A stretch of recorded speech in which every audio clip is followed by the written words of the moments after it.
Hi friends, എല്ലാവർക്കും എൻ്റെ വീഡിയോയിലേക്ക് സ്വാഗതം. അപ്പം ഞാനിന്ന് വന്നിരിക്കുന്നൊരു പാൻ കേക്ക് റെസിപ്പി ആയിട്ടാണ്. അപ്പോൾ നിങ്ങളെൻ്റെ ചാനൽ ആദ്യമായിട്ടാണ് കാണുന്നതെങ്കിൽ സബ്സ്ക്രൈബ് ചെയ്യുക, ഇഷ്ടമെങ്കിൽ ലൈക്ക് ചെയ്യുക, ഷെയർ ചെയ്യുക. അപ്പം പാൻ കേക്ക് ഉണ്ടാക്കാൻ വേണ്ടിയിട്ട് എടുത്തിരിക്കുന്നത് ബട്ടറാണ്. ആദ്യം തന്നെ ഒരു 2 ടേബിൾ സ്പൂൺ ബട്ടർ ഞാനൊരു പാത്രത്തിലേക്ക് ഇട്ടിട്ട് നന്നായിട്ടൊന്ന് മെൽറ്റ് ചെയ്തെടുക്കണം. നല്ല രീതിയിലൊന്ന് മെൽറ്റ് ചെയ്യണം. നന്നായിട്ടൊന്ന് മെൽറ്റ് ചെയ്തിട്ട് നമുക്ക് വയ്ക്കാം.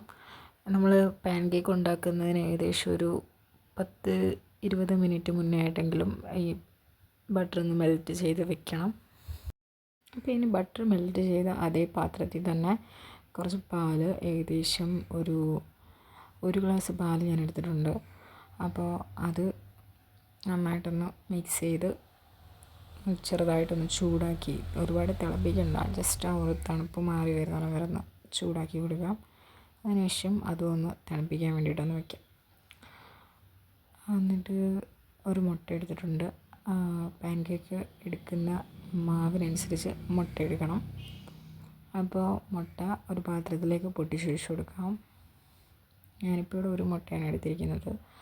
അപ്പോൾ മൈദ ഇട്ടതിന് ശേഷം വേണമെങ്കിൽ ഒരു മുട്ടയും കൊണ്ട് ഇട്ട് കൊടുക്കാം. അതിനുശേഷം ഞാൻ എടുത്തിരിക്കുന്നത് ഈസ്റ്റാണ്. പിന്നെ എടുത്തിരിക്കുന്നത് 1 കപ്പ് മൈദയാണ്. അപ്പോൾ 1 കപ്പ് മൈദയ്ക്ക് 1 മുട്ട, അങ്ങനെയാണ് ഇതിൻ്റെ ഒരു കണക്ക്. അപ്പോൾ പക്ഷേ നമ്മുടെ ബാറ്റർ കുറച്ച് കട്ടിയാന്ന് തോന്നുന്നുണ്ടെങ്കിൽ 1 മുട്ടയും കൂടെ നമുക്ക് ആഡ് ചെയ്ത് കൊടുക്കാം. അതിനുശേഷം ഞാൻ കുറച്ച് ഈസ്റ്റ് ഇട്ടിട്ട് നന്നായിട്ട് ആ പൊടിയിലേക്ക് നന്നായിട്ടൊന്നൊരു മിക്സ് ചെയ്ത് കൊടുക്കുന്നുണ്ട്.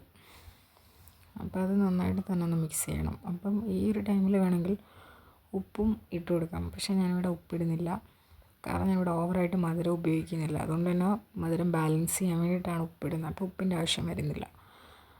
അതിനുശേഷം ആ മുട്ടയിലേക്ക് ഒരു 1 ടേബിൾ സ്പൂൺ പഞ്ചസാര ഇട്ട് കൊടുക്കാം. പഞ്ചസാര മധുരം അനുസരിച്ച് കൂട്ടുകയും കുറയ്ക്കുകയും ചെയ്യാം. പക്ഷേ പഞ്ചസാരയുടെ അളവ് കൂടുന്നതനുസരിച്ച് നമ്മുടെ ബാറ്റർ നന്നായിട്ട് ലൂസ് ആവാനുള്ള ചാൻസ് ഉണ്ട്. അപ്പോൾ നന്നായിട്ട് തന്നെ ഒന്ന് ഒരു സ്പൂൺ ഉപയോഗിച്ച് നന്നായിട്ട് തന്നെ ഒന്ന് മിക്സ് ചെയ്ത് കൊടുത്തു. പഞ്ചസാര ഒന്ന് നന്നായിട്ട് അതിലേക്കൊന്ന് ഇതാക്കാൻ വേണ്ടിയിട്ട്, നന്നായിട്ട് ആ ഒരു ലൂസി ആകാൻ വേണ്ടിയിട്ട് നന്നായിട്ടൊന്ന് ഇട്ട് കൊടുത്തിട്ടുണ്ട്. അതിനുശേഷം പഞ്ചസാരയും മുട്ടയും കൂടെ നന്നായിട്ടൊന്ന് അടിച്ച് ജസ്റ്റ് ഒന്ന് മാറ്റി വയ്ക്കുക. അതിനുശേഷം ഞാൻ ആദ്യം പാൽ ഒഴിച്ച് കൊടുത്തു. മുട്ട മിക്സിലേക്ക് പാൽ ഒഴിച്ച് കൊടുത്തു. അതിനുശേഷം ബട്ടർ ഒഴിച്ച് കൊടുത്തു. അപ്പോൾ ബട്ടർ ആൻഡ് പാൽ ഒഴിച്ചിട്ട് നല്ല രീതിയിൽ തന്നെ ഒന്ന് മിക്സാക്കി കൊടുക്കണം. അതിനുശേഷം മൈദ ഇട്ടതിന് ശേഷം ഒരുപാട് ഓവർ മിക്സ് ആക്കാൻ പാടില്ല, കാരണം ഓവർ മിക്സ് ആക്കിയാൽ മാവ് പൊട്ടിപ്പോവും. അപ്പോൾ ഇങ്ങനെ ജസ്റ്റ് ഒന്ന് ഇളക്കി കൊടുത്താൽ മതി, പുറമേ മാത്രം ഇളക്കിയാൽ മതി. അപ്പം ഈ ഒരു ടെക്സ്ചറിൽ വന്നിട്ടുണ്ട്. മാവ് നമ്മൾ എടുക്കുന്ന ടൈമിൽ വിട്ട് പോകുന്ന രീതിയിൽ നമ്മുടെ ഇഡ്ഡലി ഒരു കറക്റ്റ്, അതാണ് അതിൻ്റെ ഒരു പരുവം. അപ്പം നന്നായിട്ട് വന്നിട്ടുണ്ട്. ഇനി ഒരു നോൺ സ്റ്റിക്ക് പാൻ തന്നെ വയ്ക്കാൻ ശ്രമിക്കുക, അല്ലെങ്കിൽ അടുക്കി പിടിച്ച് പോകാനുള്ള ചാൻസ് വളരെ കൂടുതലാണ്. അപ്പോൾ ഒരു നോൺ സ്റ്റിക്ക് പാൻ വെച്ച് കൊടുത്തിട്ട് ഒന്ന് ചൂടാക്കി, അതിനുശേഷം നമ്മുടെ ബാറ്റർ ജസ്റ്റ് ഒന്ന് ഒഴിച്ച്, പരത്തിയിട്ടില്ല, തന്നെ അത് ആവണം. ഒഴിച്ചു കൊടുത്തു, ഓരോ റൗണ്ടായിട്ട് ഒഴിച്ചു കൊടുത്തു. അതിനുശേഷം ഒരു തീ കുറച്ചിട്ടതിന് ശേഷം തന്നെ അത് നന്നായിട്ടൊന്ന് വേവിച്ചെടുക്കുക.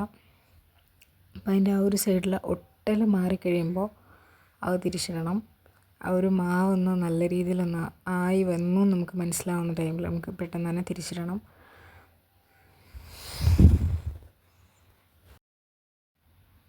അപ്പോൾ ഇത് ഏകദേശം ആയി വന്നിട്ടുണ്ട്. അപ്പോൾ ഒരു സൈഡ് നന്നായിട്ട് തിരിച്ചിട്ട് കൊടുത്തു. അപ്പോൾ അങ്ങനെ രണ്ടും തിരിച്ചിട്ടിട്ട് നല്ല രീതിയിൽ തന്നെ ഒന്ന് വെന്ത് വന്നിട്ടുണ്ട്. പിന്നെ 2 സൈഡും ഒന്ന് മൂക്കുന്ന രീതിയിലൊന്ന് ആക്കി കൊടുക്കാം.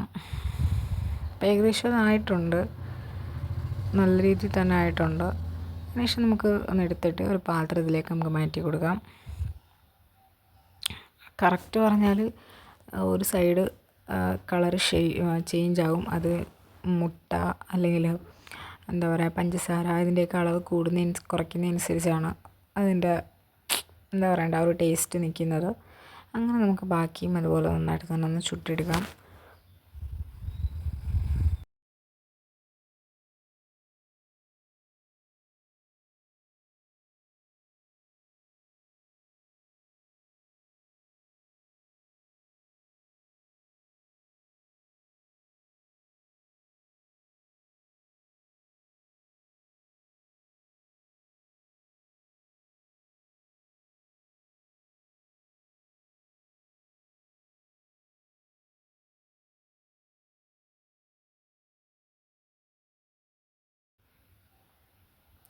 അപ്പോൾ നമ്മുടെ പാൻ കേക്ക് എല്ലാം തന്നെ നമ്മൾ ചുട്ട് വെച്ചിട്ടുണ്ട്. അപ്പോൾ ഞാനിപ്പം 1 കപ്പ് മൈദയ്ക്ക് ഏകദേശം ഒരു 6 ഉണ്ടാക്കിയെടുത്തിട്ടുണ്ട്. 6 ഉണ്ടാക്കിയെടുത്തിട്ടുണ്ട്. അപ്പം അത് വെച്ചു കൊടുത്തു.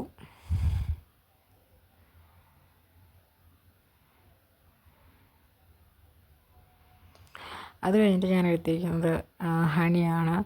അപ്പം ഈ ഹണിക്ക് പകരം ജാം കുറച്ച് പാലൊഴിച്ചിട്ടൊന്ന് മെൽറ്റ് ചെയ്തിട്ടാണെങ്കിലും ഒഴിച്ചു കൊടുക്കുക. അപ്പം ഞാനിപ്പം പെട്ടെന്ന് എടുക്കാൻ വേണ്ടിയിട്ട് കുറച്ച് ഹണിയാണ് ഒഴിച്ചു കൊടുത്തിരിക്കുന്നത്. അപ്പോൾ നല്ല ടേസ്റ്റ് ഉണ്ടായിരുന്നു. ഹണിക്ക് ഒരുപാട് മധുരം ഇല്ലായിരുന്നു, ചെറുതേനായതുകൊണ്ട് തന്നെ പുളി ചെറുതായിട്ടുണ്ടായിരുന്നു. അപ്പോൾ കുറച്ച് മധുരമുള്ളത് ഇട്ട് കൊടുത്താൽ കുറച്ചും കൂടി നല്ലതാണ്. അപ്പം അടുത്ത വീഡിയോ കാണാം. ബൈ.